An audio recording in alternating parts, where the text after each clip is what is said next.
ओम श्री गणेशाय नमः। ओम गं गुरुवे नमः। ओम नमः शिवाय। शिवजी सदा सहाय।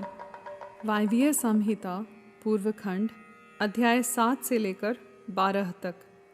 ब्रह्मा जी की मूर्छा, उनके मुख से रुद्रदेव का प्राकट्य, सप्राण हुए ब्रह्मा जी के द्वारा 8 नामों से महेश्वर की स्तुति तथा रुद्र की आज्ञा से ब्रह्मा द्वारा सृष्टि रचना। तदंतर काल महिमा, प्रलय, ब्रह्मांड की स्थिति तथा सर्ग आदि का वर्णन करके वायु देवता ने कहा, पहले ब्रह्मा जी ने 5 मानस पुत्रों को उत्पन्न किया जो उनके ही समान थे। उनके नाम इस प्रकार हैं: सनक, सनंदन, विद्वान, सनातन, ऋभु और संत कुमार। वे सब के सब योगी, वीतराग और ईर्ष्या दोष से रहित थे। इन सब का मन ईश्वर के चिंतन में लगा रहता था, इसलिए उन्होंने सृष्टि रचना की इच्छा नहीं की। सृष्टि से विरत हो सनक आदि महात्मा जब चले गए, तब ब्रह्मा जी ने पुनः सृष्टि की इच्छा से बड़ी भारी तपस्या की। इस प्रकार दीर्घ काल तक तपस्या करने पर भी जब कोई काम न बना, तब उनके मन में दुख हुआ। उस दुख से क्रोध प्रकट हुआ। क्रोध से आविष्ट होने पर ब्रह्मा जी के दोनों नेत्रों से आंसू की बूंदें गिरने लगी। उन अश्रु बिंदुओं से भूत प्रेत उत्पन्न हुए। अश्रु से उत्पन्न हुए उन सब भूत प्रेतों को देखकर ब्रह्मा जी ने अपनी निंदा की।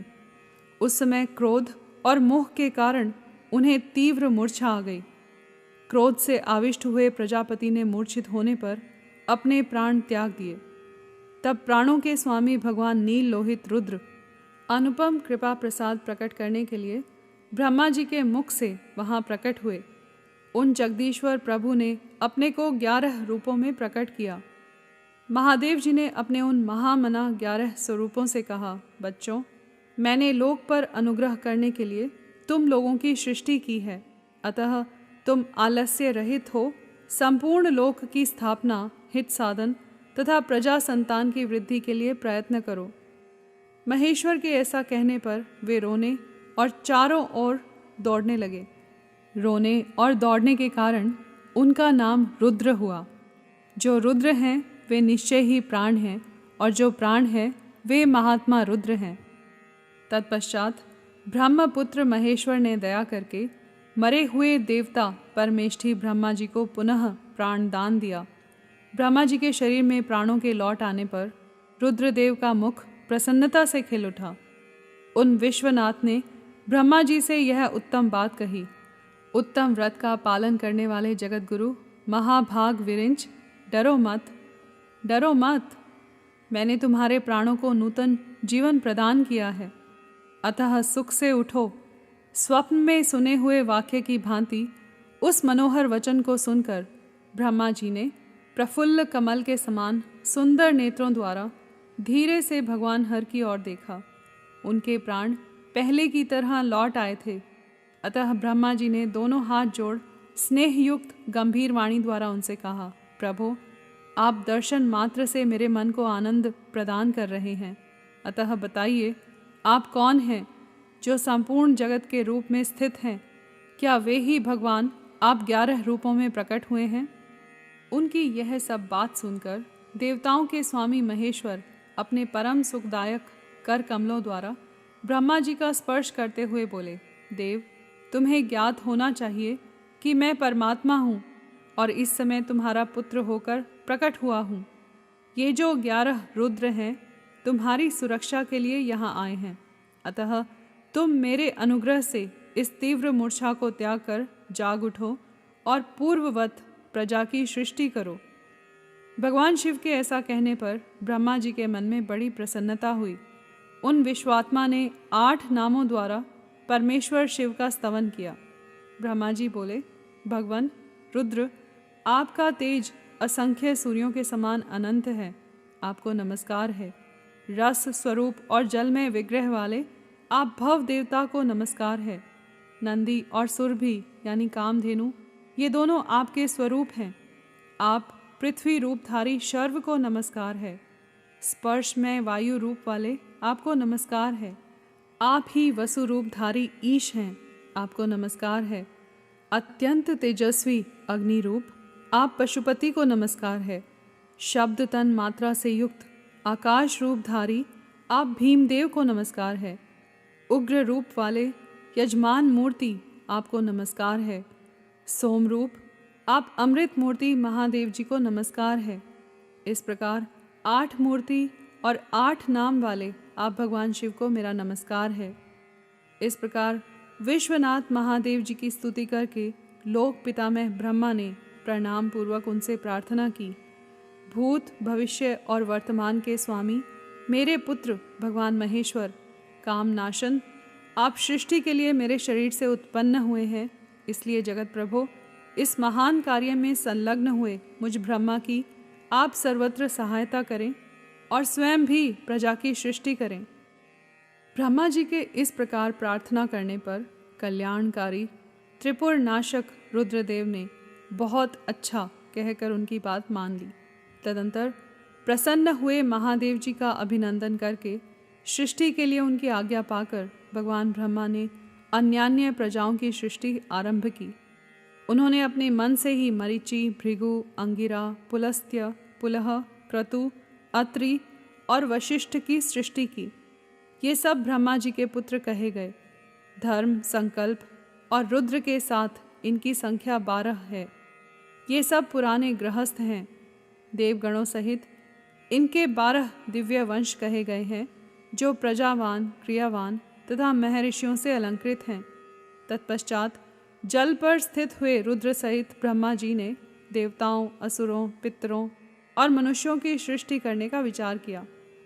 ब्रह्मा जी ने सृष्टि के लिए समाधिस्थ हो अपने चित्त को एकाग्र किया। तत्पश्चात मुख से देवताओं को, कोख से पितरों को, कटी के अगले भाग से असुरों को तथा प्रजनेन्द्रिय यानी लिंग से सब मनुष्यों को उत्पन्न किया।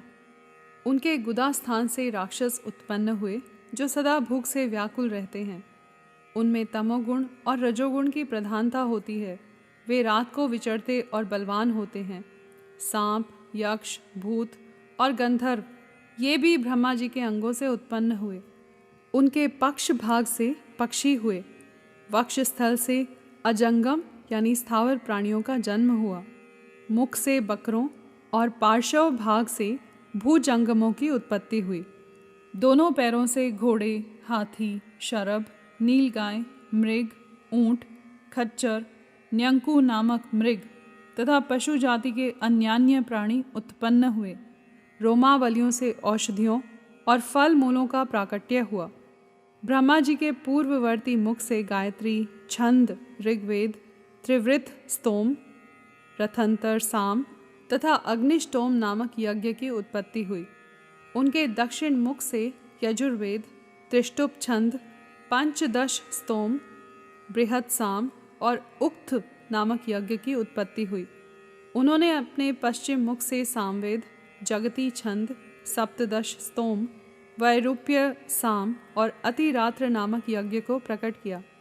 उनके उत्तरवर्ती मुख से 21 स्तोम, अथर्ववेद, आप्तोर्याम नामक यम, अनुष्टुप छंद और वैराज नामक साम का प्रादुर्भाव हुआ।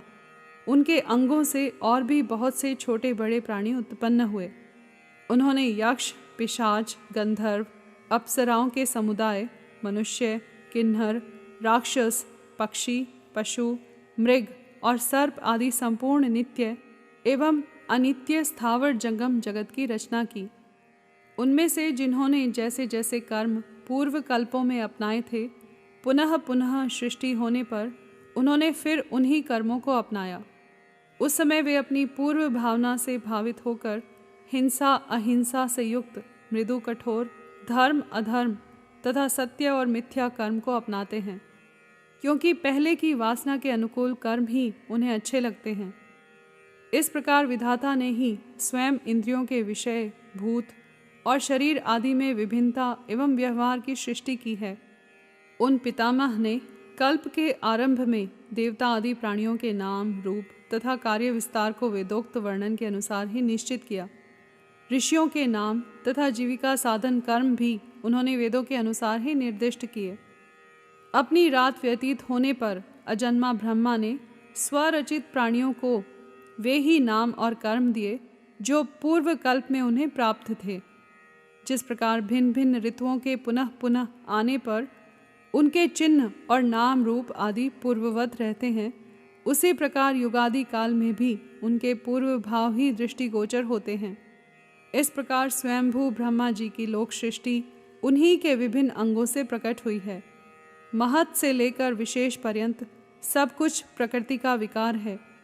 यह प्राकृत जगत चंद्रमा और सूर्य की प्रभा से उद्भासित, ग्रह और नक्षत्रों से मंडित, नदियों, पर्वतों तथा समुद्रों से अलंकृत और भांति भांति के रमणीय नगरों एवं समृद्धिशाली जनपदों से सुशोभित हैं। इसी को ब्रह्मा जी का वन या ब्रह्म वृक्ष कहते हैं। उस ब्रह्म वन में अव्यक्त एवं सर्वज्ञ ब्रह्मा विचरते हैं। वह सनातन ब्रह्म वृक्ष अव्यक्त रूपी बीज से प्रकट एवं ईश्वर के अनुग्रह पर स्थित है। बुद्धि इसका तना और बड़ी बड़ी डालियां हैं। इंद्रियां भीतर के खोखले हैं। महाभूत इसकी सीमा है। विशेष पदार्थ इसके निर्मल पत्ते हैं। धर्म और अधर्म इसके सुंदर फूल हैं। इसमें सुख और दुख रूपी फल लगते हैं तथा यह संपूर्ण भूतों के जीवन का सहारा है। ब्राह्मण लोग द्युलोक को उनका मस्तक, आकाश को नाभि, चंद्रमा और सूर्य को नेत्र, दिशाओं को कान और पृथ्वी को उनके पैर बताते हैं। वे अचिंत्य स्वरूप महेश्वर ही सब भूतों के निर्माता हैं। उनके मुख से ब्राह्मण प्रकट हुए हैं। वक्षस्थल के ऊपरी भाग से क्षत्रियों की उत्पत्ति हुई है। दोनों जांघों से वैश्य और पैरों से शूद्र उत्पन्न हुए हैं। इस प्रकार उनके अंगों से ही संपूर्ण वर्णों का प्रादुर्भाव हुआ है। यहाँ पर अध्याय 7 से लेकर 12 तक समाप्त हुए। कर्पूर गौरम करुणावतारम संसार सारम भुजगेंद्रहारम सदा वसंतम हृदयारविंदे भवम भवानी सहितं नमामि।